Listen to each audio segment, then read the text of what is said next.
மூன்றாவதாக, நான் இப்படியெல்லாம் முயற்சி செய்யும் போது நான் விழுந்து விட்டேன், சோதனையில் மாட்டிக்கொண்டேன், என்னால் எழும்ப முடியல, மீண்டும் நான் எழும்ப வேண்டும் என்று முயற்சிக்கிறீர்களா? உங்களுக்கு கர்த்தர் அவர் உங்களை விழத்தள்ளாமல் மீண்டும் உங்களை உயர்த்துவதற்கு கர்த்தர் மூன்றாவதாக நானே உனக்கு உதவி செய்கிறேன் என்று கர்த்தர் வெளிப்படுத்துகிறவராய் இருக்கிறார். நான் வாசிப்போம். உபாகமம் 33ஆம் அதிகாரம் 11, 12, 13வது வசனம்.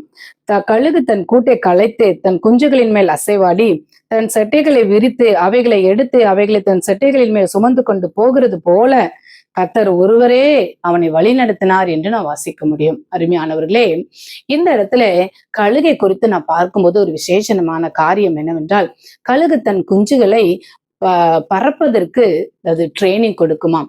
எப்படி என்றால், கூட்டை அதுவே கலைத்து அந்த குஞ்சுகள் பறக்கிறதான அந்த நேரம் வரும்போது அவைகள் கீழே தானாகவே விழுந்து அவைகளை பறந்து முயற்சி செய்யும் போது அதால் முடியாமல் கீழே விழப்போகிறதான அந்த சூழ்நிலையிலே இந்த கழுகு தன் சட்டைகளை விரித்து பறந்து வந்து அந்த குஞ்சுகளை சட்டைகளின் மேல் தூக்கி கொண்டு அப்படியே செல்லுமாம். திரும்ப அவர்களை கீழே போடும்போது அந்த குஞ்சுகள் பறக்க முயற்சி செய்யும். அவைகள் விழுகிறதான சூழ்நிலை வரும்போது அந்த கழுகு மீண்டும் செட்டைகளினாலே தூக்கி கொண்டு செல்லுமாம். இப்படியாய் தன் குஞ்சுகள் தானே பறக்க வேண்டும் என்பதற்காக அந்த கழுகு அவைகளுக்கு பயிற்சி கொடுப்பதை நான் பார்க்க முடியும். இதை குறித்துதான் கர்த்தர் சொல்லுகிறார், கர்த்தர் ஒருவரே அவரை வழி நடத்தினார், நானே உங்களை சுமந்து நடத்தி சென்றேன் என்று கர்த்தர் இந்த இடத்துல இருக்கிறார்.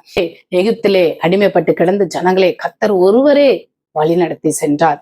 அதிலிருந்து இன்று வரைக்கும் சத்ருவின் கிரியைகளுக்கும் அடிமைத்தனத்திற்கும் எழும்ப முடியாத சூழ்நிலையிலும் தடுமாடி கொண்டிருக்கிற தேவனுடைய பிள்ளைகள் நீங்கள் யாரா இருந்தாலும் அவரே உங்களுக்கு மீண்டும் கரம் பிடித்து உங்களை தூக்கி எடுத்து நடத்த வல்லமையுள்ள தேவனா இருக்கிறார்.